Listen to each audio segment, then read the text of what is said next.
My son stole $15,000 from my emergency fund while I was unconscious in intensive care, fighting for my life after a massive heart attack. When I called him, I heard ocean waves in the background. He was in Hawaii enjoying a 6-week vacation with my money. They thought the old man would just accept it and move on. But what I did next destroyed everything he thought he could count on forever. Before we continue, please subscribe to the channel and let us know where you're listening from in the comments. The first thing I remember is the sound, not the beeping of machines or the hustle of medical staff, but silence. A deep, unnatural quiet that felt wrong in every fiber of my being. My eyes opened to blinding white light, and for a moment I couldn't remember my own name. "Mr. Whitman, can you hear me?" A woman's voice, professional but kind. I tried to respond, but my throat felt like sandpaper. Tubes. There were tubes everywhere. Down my throat and my arms, monitoring every breath I took. "I'm Nurse Jennifer," she said, moving into my field of vision.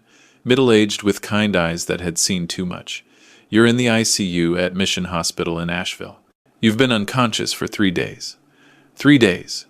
The words hit me like a physical blow. I tried to sit up, but my body betrayed me. Everything ached and my chest felt like someone had parked a truck on it. What happened to me? My voice came out as barely a whisper.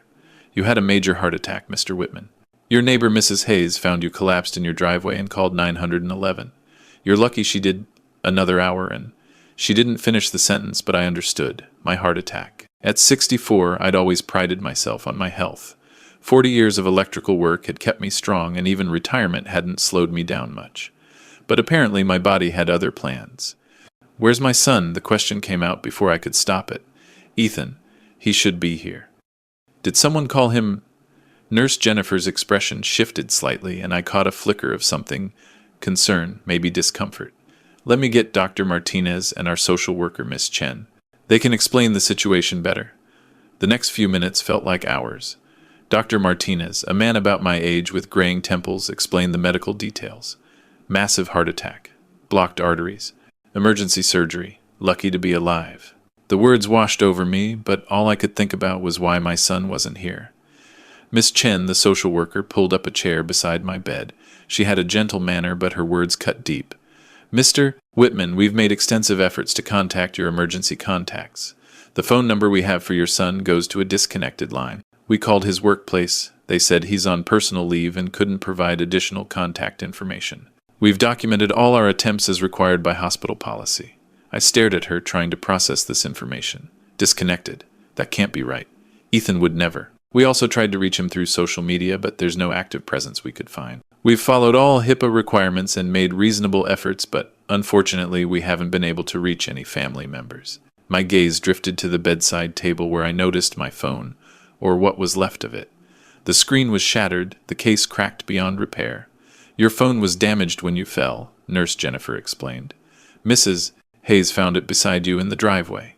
We've kept it safe, but it's not functional." That explained why I hadn't received any calls or messages. But it didn't explain why Ethan was unreachable. He lived just 20 minutes away in his apartment across town. Even if work kept him busy, surely someone would have found a way to contact him about his father's medical emergency. Through the ICU window, I could see the familiar silhouette of the Blue Ridge Mountains, the same peaks I'd looked at every morning for the past 15 years, ever since Sarah and I moved to this house after her diagnosis. She'd wanted to be closer to nature, to peace. Now she was gone 8 years, and I was lying here alone, wondering where my only child could be. "Mr. Whitman," Dr. Martinez said gently, "your recovery is going well, considering the severity of your heart attack. Your heart rhythm is stable, and the surgery was successful, but you need to focus on healing right now." I nodded, but my mind was elsewhere. In all of Ethan's 35 years, we'd never gone more than a few days without contact. Even during his rebellious teenage phase, even through his marriage troubles with Sophia, even during the financial crises I'd helped him through over the years, he'd always been reachable. The afternoons stretched endlessly. Nurses came and went, checking my vitals, adjusting medications. Each time someone entered my room, I hoped it might be Ethan finally arriving with some explanation for his absence. Each time, disappointment settled deeper in my chest. As evening approached and visiting hours began, I watched other patients receive flowers, cards, worried family members. My room remained silent except for the steady beep of monitors and the distant sound of mountain wind against the windows. Something was wrong. Very wrong. And until I could get a working phone and reach my son, I was trapped in this sterile room with nothing but questions and a growing anxiety that had nothing to do with my heart condition. Where was Ethan? And why during the worst medical crisis of my life was I facing it completely alone? By day 8, I was strong enough to sit up without the world spinning, and my voice had returned to something resembling normal. When Nurse Jennifer mentioned that the hospital could provide a temporary phone for patient use, I nearly cried with relief. It's just a basic smartphone, she explained, handing me the device. But it should work fine for making calls. We keep these for situations like yours. My hands shook slightly as I powered it on. The first thing I needed to do was reach Ethan. But since his personal number was apparently disconnected, I'd have to try his workplace. Ethan worked at Davidson Marketing Solutions downtown. They'd have his current contact information. The receptionist who answered sounded young and cheerful. Davidson Marketing. This is Ashley. How can I help you? This is Darian Whitman, Ethan Whitman's father. I'm calling from Mission Hospital. I've had a medical emergency and need to reach my son urgently. There was a pause. Oh, Mr. Whitman, I'm so sorry to hear about your emergency. Let me transfer you to HR. They handle family contact situations. The HR representative, Mrs. Patterson, was more helpful but equally puzzling. Mr. Whitman, I understand you need to reach Ethan. He requested personal leave about 10 days ago, said he needed time away for family stress management. He did leave an emergency contact number, though I should warn you he mentioned he might be difficult to reach. Family stress management. 10 days ago. That would have been right around the time of my heart attack. But why would he need stress management when I was the one in the ICU? Could you please give me that emergency number? I asked, trying to keep my voice steady. She provided a number I didn't recognize. With trembling fingers, I dialed it, my heart pounding in a rhythm that had nothing to do with my medical condition. The phone rang 3 times before a familiar voice answered. Dad relief flooded through me at hearing Ethan's voice, but something was off. There was background noise, not the usual sounds of his apartment or office, but something else entirely. Voices, music, and what sounded distinctly like waves. Ethan, thank God. Where are you, son? I've been in the hospital for over a week. I had a major heart attack. Why haven't you visited Dad? Listen, I can't talk long right now. Sophia and I are in Hawaii. We needed this break, after all the stress of your health scare. The words hit me like a physical blow. Hawaii. My son was in Hawaii, while I'd been fighting for my life in an ICU bed, wondering if I'd ever see my family again. Hawaii, I managed to whisper. How? How did you even know about my health scare if you couldn't be reached? Mrs. Hayes called my work eventually. Look, Dad, we'd already planned this trip, and the doctor said you were stable. We figured you'd understand. Sophia's been really stressed about your health situation. In the background, I could hear tropical music, the sound of waves lapping against a shore, and people laughing. While I'd been connected to machines, wondering if I'd survive another day, my son was sipping drinks on a beach. Ethan, how did you pay for Hawaii? That's not exactly a cheap vacation. Another pause longer this time. Well, Dad, you know, we've been tight financially. I used the emergency fund from our joint savings account. You always said it was for real emergencies, and with your health crisis, we really needed to get away and decompress. The room started spinning again, but this time it had nothing to do with medication. Our joint emergency savings account. The one I'd set up after Sarah died, determined never to be caught unprepared for a medical crisis again. $15,000 I'd saved over 8 years penny by penny specifically for situations like this one. You took the emergency money. While I was having the actual emergency, Dad. Don't be so dramatic. You can see you're fine now. Besides, we needed this. Sophia's been having anxiety attacks about your health, and I've been losing sleep. The money was just sitting there, and we figured you'd want us to take care of our mental health. I stared at the phone, unable to process what I was hearing. Through the connection, I could hear someone calling Ethan's name, a woman's voice. Sophia, laughing about something. The sound of vacation, of relaxation, of people without a care in the world. Listen, Dad, these international calls are getting expensive, and we're supposed to meet some people for dinner. We'll talk more when we get back in a couple weeks, okay? Love you. The line went dead. I sat there holding the phone, staring at the black screen, trying to make sense of what had just happened. International calls. He was worried about the cost of international calls while he'd spent $15,000 of my emergency money on a vacation during my medical emergency. The irony was suffocating. I'd saved that money specifically because Sarah's sudden heart attack had caught us unprepared financially. I'd sworn I'd never let our family face a medical crisis without resources again. And now, during my own heart attack, that very money was funding my son's Hawaiian vacation.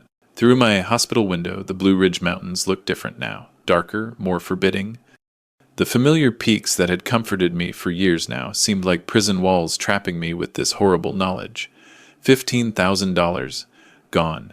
While I fought for my life, wondering where my family was, they were enjoying paradise with money I'd saved for exactly this type of emergency. The betrayal cut deeper than any chest pain I'd experienced. I closed my eyes and tried to process this new reality. My son, the boy I'd raised alone after Sarah died, the man I'd bailed out of financial trouble countless times over the years, had stolen my emergency fund to take a vacation during my medical emergency. The machines around me continued their electronic symphony, but everything else had gone silent. This wasn't the son I thought I knew.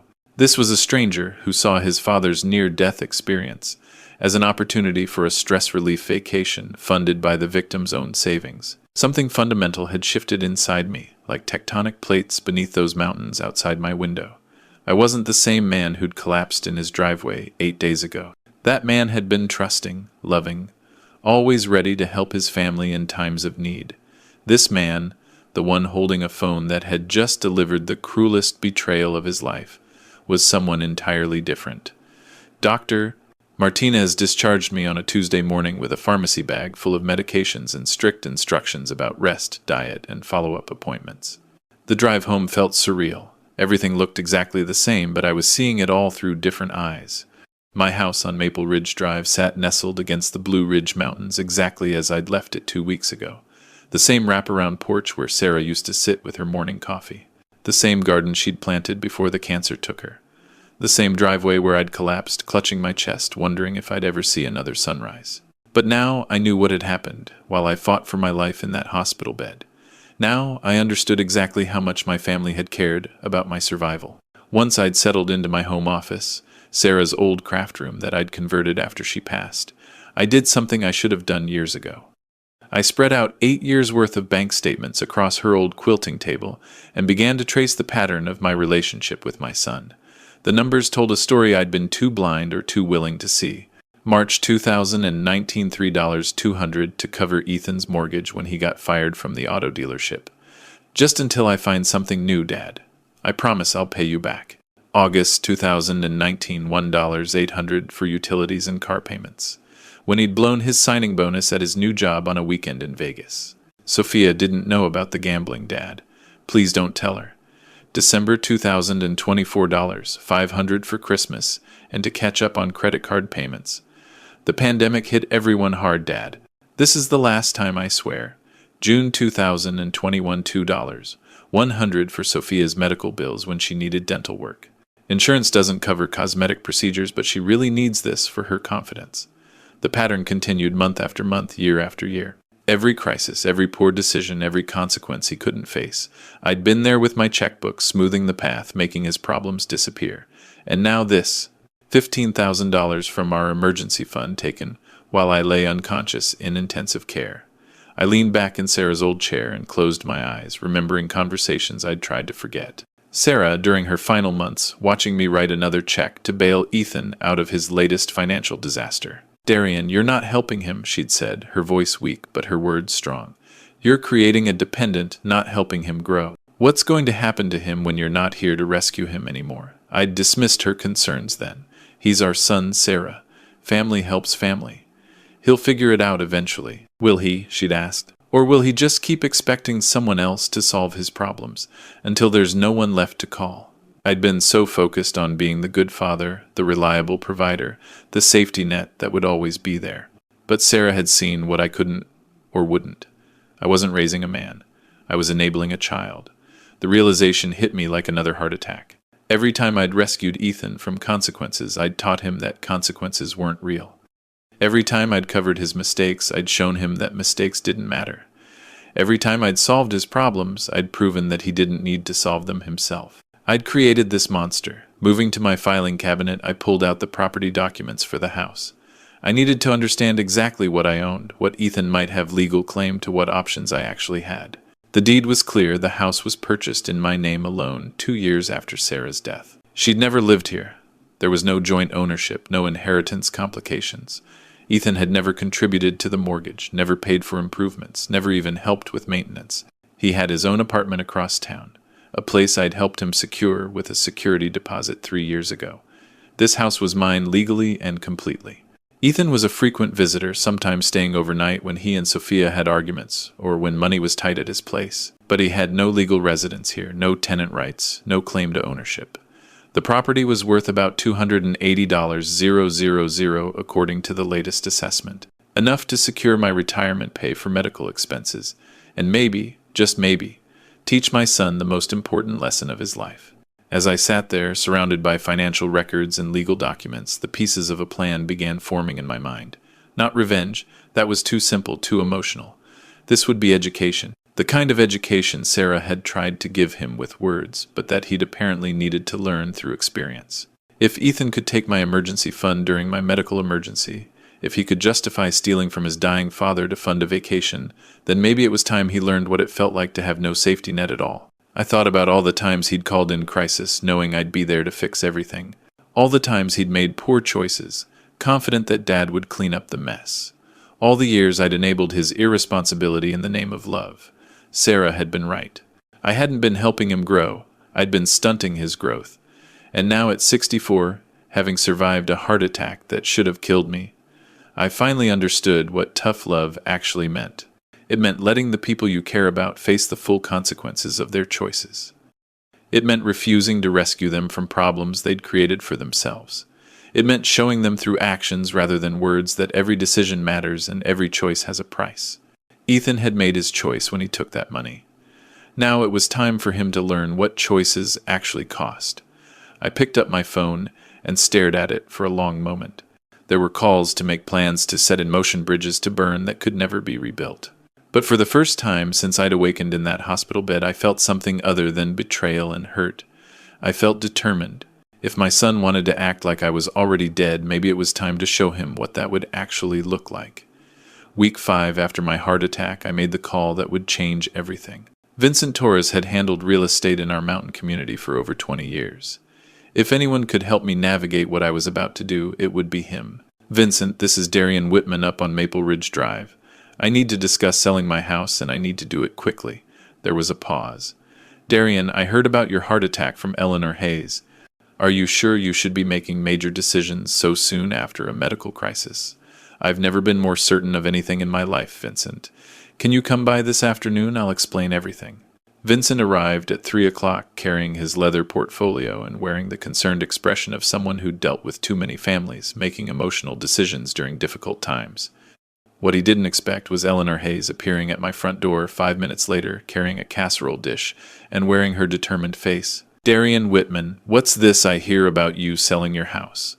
Eleanor had been my neighbor for 8 years, ever since she'd moved here after her husband passed. A retired nurse with the gentle authority that comes from decades of caring for people in crisis. I invited them both into my living room and laid out the whole story.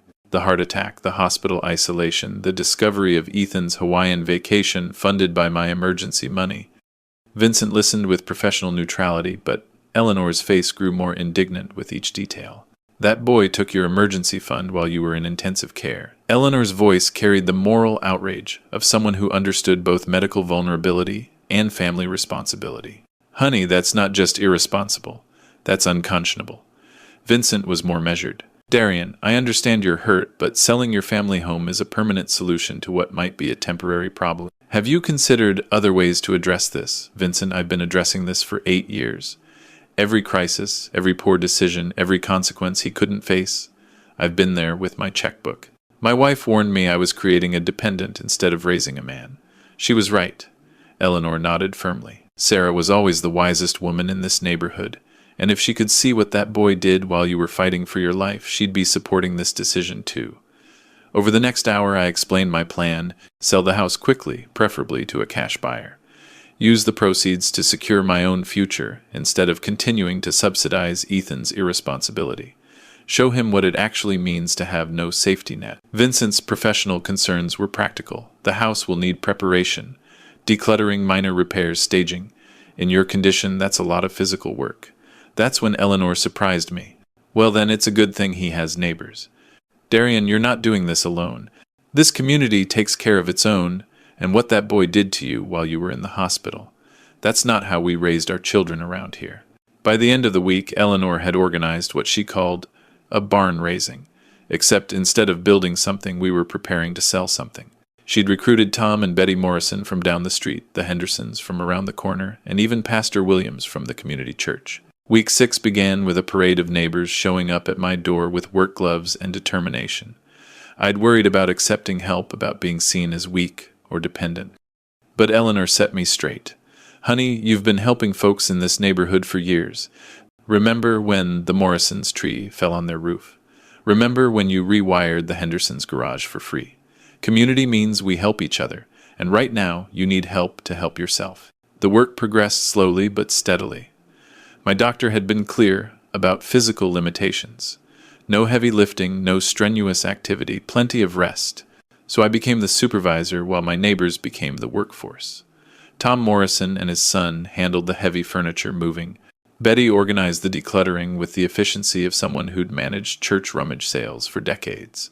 Pastor Williams, surprisingly handy with tools, tackled the minor repairs I'd been putting off for months. Week 7 brought professional staging. Vincent had recommended a company that specialized in preparing homes for quick sales. They transformed my house from a lived-in family home into a showplace that highlighted its mountain views and rustic charm while minimizing the wear of 15 years of occupancy. It looks beautiful, Darian, Eleanor said, standing in my newly staged living room. Sarah would be proud of how you're taking care of yourself. During this time, Vincent handled the legal requirements. A formal notice was sent to Ethan's apartment address, informing him of my intent to sell the family home. It was a legal formality. He had no ownership claim, but proper procedure required notification of family members. He's still unreachable in Hawaii, Vincent asked. Far as I know. His workplace said the leave was extended indefinitely for family wellness purposes. The irony wasn't lost on any of us. Week 8 brought the listing and immediate interest. Vincent had priced the house competitively for a quick sale, and the mountain real estate market was strong. Within 3 days, we had showings scheduled with 4 different potential buyers. 2 of them are cash buyers, Vincent reported. Investors looking for rental properties in mountain communities. They can close quickly if the price is right. Eleanor was there for every showing, playing the role of supportive neighbor, subtly reinforcing the community appeal of the neighborhood. Oh yes, this is such a wonderful area. Darian's been a treasure to have as a neighbor. We're all so sorry to see him downsize, but he's making such a smart decision for his retirement. The interest was stronger than we'd expected. Multiple offers came in within days, 2 of them above asking price. Vincent was optimistic about closing within 3 weeks. Are you sure about this, Darian? He asked one evening as we reviewed the offers. Once we accept, there's no going back. Your son will come home to find his childhood home sold.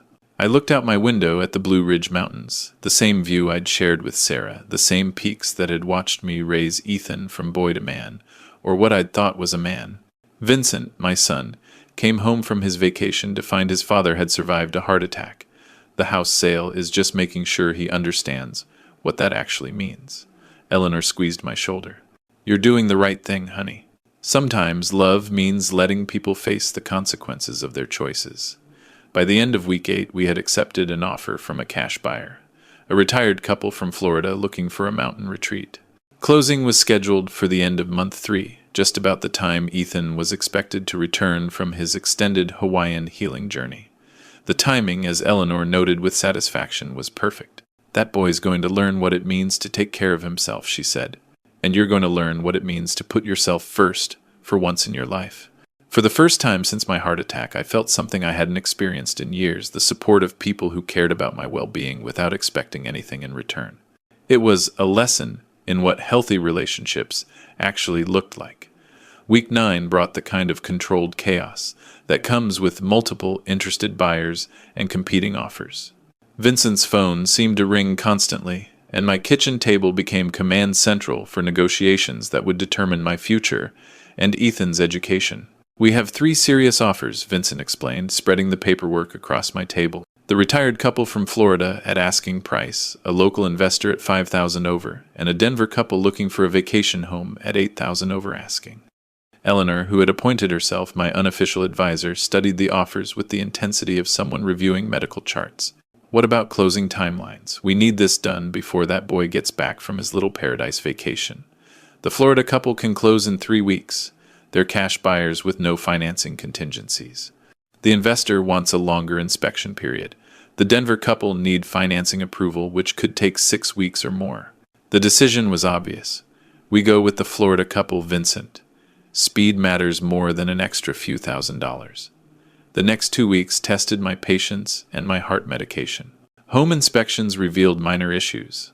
A loose railing here, a dripping faucet there, but nothing that would derail the sale.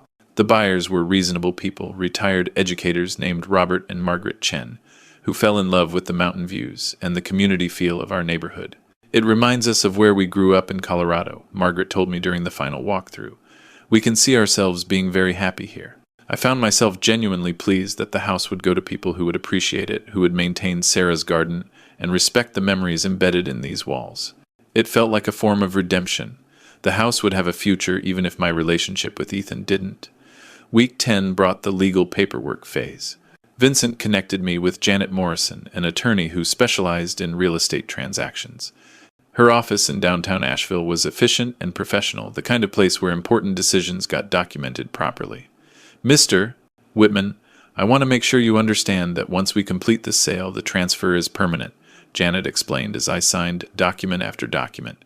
Your son will have no legal recourse to challenge the transaction. The property is yours to dispose of as you see fit. I understand completely. This is exactly what I want to do. And you're comfortable with the timeline. Your son is still traveling. My son made his choices when he took my emergency fund for his vacation. Now he gets to live with the consequences of those choices. Janet nodded with the professional neutrality of someone who'd seen family dynamics play out through property transactions many times before. We'll proceed as planned then. The most emotionally challenging part came during week 11, dealing with Ethan's belongings. I couldn't simply throw away his possessions despite what he'd done. That would make me no better than him. Instead, I hired professional moving services, a company Vincent recommended for their discretion and thoroughness. We'll catalog everything, Mr. Whitman assured Maria Santos, the crew supervisor. Every item will be photographed, listed, and carefully packed. Your son will be able to account for every possession. Watching strangers pack up my son's childhood took more emotional strength than I'd expected. His high school football trophies, college textbooks, the model airplane we'd built together when he was 12. Each item told the story of a relationship that had somehow gone wrong despite my best intentions. Eleanor stayed with me during the packing process, providing moral support and practical help. You're doing the right thing, Darian. These are just things. The real question is whether that boy will learn to become a man from this experience. The storage unit I'd rented at Blue Ridge Storage was climate-controlled and secure. Unit 247 became the temporary home for 35 years of Ethan's life, from childhood toys to adult failures. I left the key and unit information in a sealed envelope, along with a letter I'd written explaining my decision. Closing day arrived with the crisp efficiency of a well-orchestrated business transaction. The title company's conference room felt surreal. Fluorescent lights, beige walls, and a table full of documents that would legally sever my connection to the house where I'd planned to spend my retirement. Robert and Margaret Chen were gracious buyers, understanding that this was more than a simple real estate transaction for me. We'll take good care of the house, Mr. Whitman, and please know you're welcome to visit any time. We know how much this place means to you. Vincent handled the technical details while Janet reviewed every document for accuracy. The wire transfer was confirmed, the deed was signed and notarized, and just like that, 2,847 Maple Ridge Drive belonged to someone else. Congratulations, Mr. Whitman, Janet said as we shook hands. You now have the financial security to handle whatever comes next. What came next was the call I'd been both anticipating and dreading. Vincent's phone rang as we left the title company. Darian, I just heard from Ethan's workplace. He's flying back from Hawaii tomorrow. His extended leave is ending, and he'll be returning to work Monday morning. The timing was perfect and terrifying. 6 weeks in paradise, funded by money stolen from his father's emergency fund, were about to end. Ethan would return, expecting to find his safety net intact, his childhood home waiting his father recovered, and ready to resume the familiar pattern of rescue and enabling. Instead, he would find consequences. Eleanor squeezed my arm as we stood in the parking lot of the title company. Are you ready for this? Honey, I looked up at the Blue Ridge Mountains, the same peaks that had watched me raise my son, bury my wife, survive a heart attack, and finally learn the difference between love and enabling. Those mountains had seen me transform from a victim into someone who understood that sometimes the most loving thing you can do is let people face the full weight of their choices. I'm ready, Eleanor. For the first time in 8 years, I'm completely ready. Tomorrow, Ethan would come home to discover what it actually meant to have no safety net, and I would finally understand what it felt like to put my own dignity and future ahead of his comfort and convenience. The mountain peaks caught the afternoon light glowing gold against the blue Carolina sky. Beautiful, permanent, and completely indifferent to human drama, just like the consequences that were about to reshape my son's understanding of responsibility. After 64 years of life and 35 years of fatherhood, I was finally ready to let my child grow up. Eleanor called me at 7:30 Monday morning. Honey, there's a taxi in your old driveway. I think your son just came home. I'd been expecting this call for days, but my heart still pounded as I watched from Eleanor's front window. Ethan climbed out of the cab, tanned and relaxed, wearing a Hawaiian shirt, and carrying luggage that looked expensive. Sophia emerged from the other side, her hair braided with what appeared to be tropical flowers, both of them laughing about something as they approached the front door. They looked like people without a care in the world. People who'd spent 6 weeks in paradise while the man who'd raised them fought his way back from a near-death experience. He's using his key, Eleanor observed, her voice tight with disapproval. But the key didn't work. I'd had the locks changed as part of the sale process. I watched Ethan try the key several times, his expression shifting from confusion to concern. He knocked, then pounded on the door. When no one answered, he walked around the house, peering through windows, trying the back door. That's when he found the envelope I'd taped to the back porch railing. Even from Eleanor's window, I could see the moment he opened it and began reading. His body language changed completely. The relaxed vacation posture disappeared, replaced by rigid shock. Sophia read over his shoulder, her hand flying to her mouth. The note was simple and direct, Ethan. The house has been sold. Your belongings are in storage unit 247 at Blue Ridge Storage on Highway 9. The key is in this envelope. I'm staying at Eleanor Hayes's house until you read this and understand what has happened. We need to talk. Dad! It took him 20 minutes to drive to the storage facility and back. When he pounded on Eleanor's front door, his vacation tan couldn't hide the fury in his face. Where is he? Ethan demanded when Eleanor answered. Where's my father? He's right here, son, I said, stepping into view. Come in. We need to have a conversation. Eleanor's living room became the courtroom where 35 years of fatherhood would be judged. Ethan and Sophia sat on the couch, still wearing their Hawaiian vacation clothes, while I took the chair across from them. Eleanor positioned herself near the kitchen doorway, close enough to provide support, far enough to give us space. Dad, what the hell is going on? Why is our house sold? Why are my things in a storage unit? It's not your house, Ethan. It never was.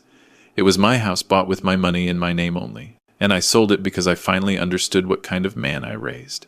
Sophia spoke up first, her voice sharp with indignation. Darian, you can't just sell the family home without discussing it with us. We have rights. No, Sophia, you don't.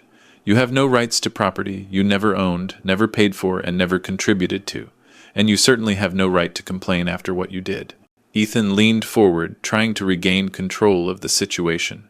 Dad, I know you're upset about the Hawaii trip, but we can work this out.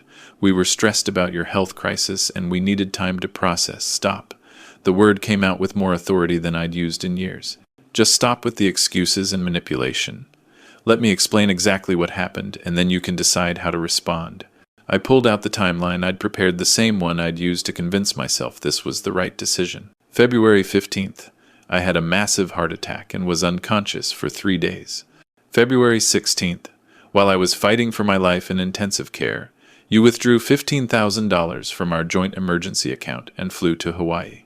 You stayed there for 6 weeks, extending your vacation with credit cards while I recovered alone in a hospital where no one could reach you. Dad, we didn't know. You knew. Your workplace contacted you. Mrs. Hayes contacted you. The hospital tried to reach you. You chose to stay in Hawaii because your vacation was more important than your father's life. Eleanor's voice came from the kitchen doorway, quiet but firm. I was there when he came home from the hospital, Ethan.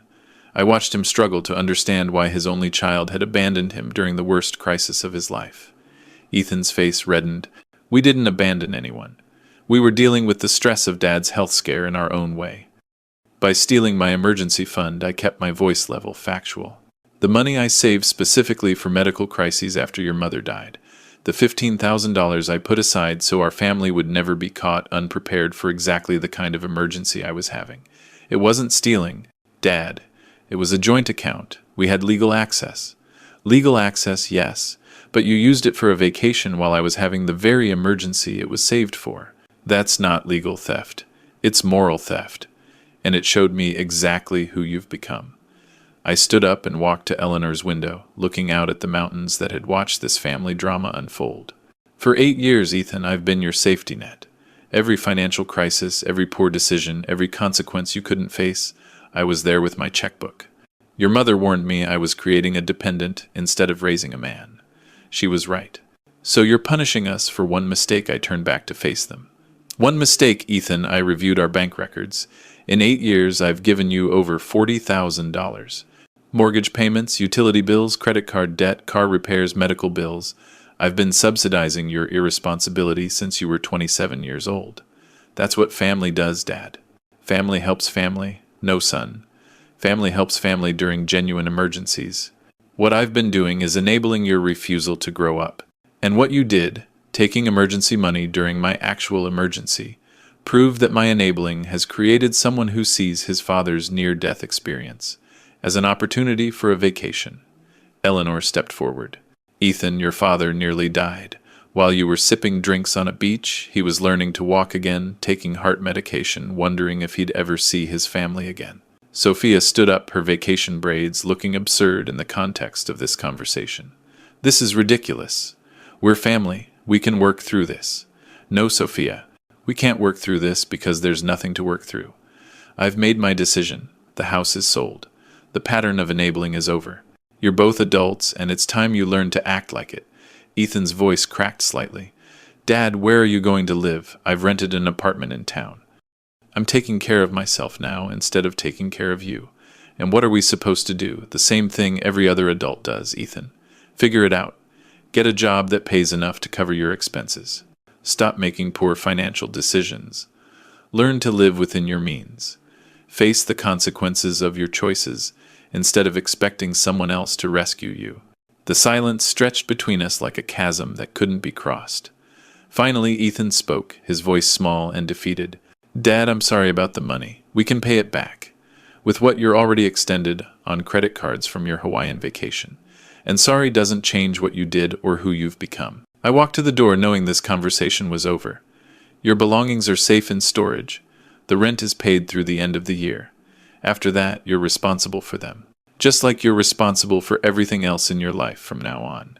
Eleanor opened the door for me. Ethan, Sophia, I think it's time for you to leave.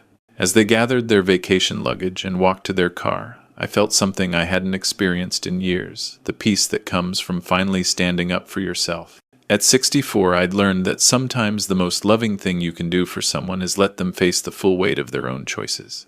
2 months after the confrontation that changed everything, I stood on the balcony of my new apartment, watching the sun rise over the Blue Ridge Mountains. The view was different from here. Higher up, broader perspective. But the peaks remained the same eternal sentinels they'd always been. Mountain View senior living wasn't what I'd imagined for my retirement, but it had become something better than I'd hoped for. The one-bedroom apartment was perfectly sized for a man learning to live for himself. Clean, efficient, and surrounded by people who understood what it meant to start over in the later chapters of life. The financial security from the house sale had exceeded my expectations. After paying off the small remaining mortgage and covering moving expenses, I had enough to live comfortably for the rest of my life, without depending on anyone. The irony wasn't lost on me. By refusing to continue subsidizing my son's irresponsibility, I'd secured my own future. My daily routine had developed naturally around the rhythms of healthy aging. Mornings began with cardiac rehabilitation exercises in the community fitness center. Dr. Martinez had been impressed with my recovery progress. My heart was stronger now than it had been before the attack, thanks to proper medication, regular exercise, and the absence of stress about family financial crises. You're a model patient, Darian, he'd said during my last checkup. Whatever changes you've made in your life, keep making them. The changes went far beyond medical compliance. 3 mornings a week, I volunteered at the Asheville Literacy Center, helping adults learn to read. It was meaningful work that reminded me daily of the difference between helping someone grow and enabling their dependency. My students wanted to learn, worked hard, and appreciated guidance without expecting me to do the work for them. Eleanor had become more than a neighbor. She'd become the kind of friend I hadn't realized I was missing. We shared coffee most mornings, discussing everything from local politics to books we'd read. Her wisdom, sharpened by years of nursing and widowhood, provided perspective I valued more than I could express. "You know, Darian," she'd said just last week, "I've watched a lot of families struggle with grown children who never learned to be adults. What you did took courage most parents don't have. Some days I wonder if I was too harsh." Harsh would have been throwing his belongings in the trash and changing your phone number. You preserved his things, explained your reasons, and gave him exactly what he needed. Consequences. That's not harsh, honey. That's love. The senior center had welcomed me as both participant and leader. My electrical background proved valuable for maintenance projects, and my recent experience with family boundaries resonated with other parents facing similar challenges. I'd started an informal support group for seniors dealing with adult children's financial dependence. "It's more common than people want to admit," said Margaret, a retired teacher whose 40-year-old daughter had been living rent-free in her basement. "We raised a generation that expects to be rescued from their mistakes." The group met Thursday evenings in the community room, sharing stories and strategies for breaking cycles of enabling. We called ourselves the Tough Love Club, though our approach was more about setting healthy boundaries than punishment. My apartment neighbors had become a small, chosen family. There was Harold, a retired mechanic who shared my appreciation for practical problem solving. Betty, a former librarian who kept us all informed about community events. And Frank, a widower who taught me that it was possible to honor your spouse's memory while still building a new life. The legal concerns I'd worried about never materialized. Vincent had heard through his professional network that Ethan had consulted an attorney about challenging the house sale. The lawyer had apparently been blunt. "Your father owned the property outright and had every legal right to sell it. You have no case." That information had brought relief but not surprise. I'd been careful to handle everything properly, preserving Ethan's belongings and documenting every step of the process. The law was clear, and my conscience was clearer. Some evenings, I'd sit in my recliner with a cup of tea and marvel at the peace I'd found. No phone calls about financial emergencies. No anxiety about what crisis would require my intervention next. No guilt about enabling behavior I knew was destructive. The silence of my phone had become a source of contentment rather than concern. My health had stabilized remarkably. The stress-related symptoms I'd attributed to aging, the headaches, the digestive issues, the sleep problems, had largely disappeared. It turned out that constantly worrying about your adult child's poor decisions was harder on the body than a heart attack. Eleanor often commented on the change in my demeanor. "When I first met you, you always looked worried about something. Now you look like a man who's finally comfortable in his own skin." She was right. For the first time in years, I was living my own life, instead of managing someone else's consequences.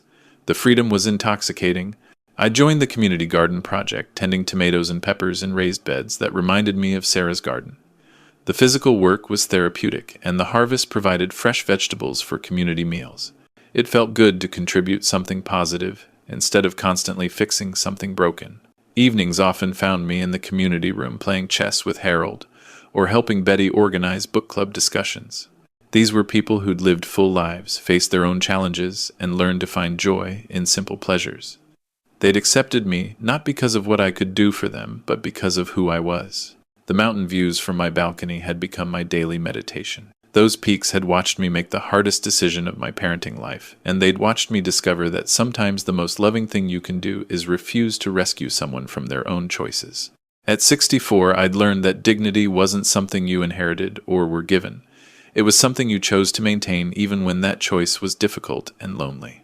As I watched the sun set behind the familiar peaks, I felt something I hadn't experienced in years, complete peace with my decisions and genuine excitement about my future. For the first time since Sarah died, I was truly living for myself, and it felt exactly right. 8 months after I sold the house and changed both our lives forever, autumn painted the Blue Ridge Mountains in shades of gold and crimson. From my apartment balcony, I watched the seasonal transformation, with the satisfaction of someone who'd learned that change, even painful change, could lead to unexpected beauty. The phone call came on a Tuesday morning in October. I almost didn't answer. The number was unfamiliar, and I had grown protective of the peace I'd built. But something made me pick up. Dad Ethan's voice was different, quieter, less demanding. I hope it's okay that I'm calling. I sat down carefully, my heart rate increasing for reasons that had nothing to do with my cardiac condition. It's okay, son. How are you? I'm learning. It's been hard, Dad. Really hard. But I wanted you to know that I got promoted at work. I'm managing the Henderson account now, and Sophia and I are current on all our bills for the first time in years. I felt a cautious warmth in my chest. That's good to hear, Ethan. I also wanted to tell you that I understand now. What you did. Why you did it.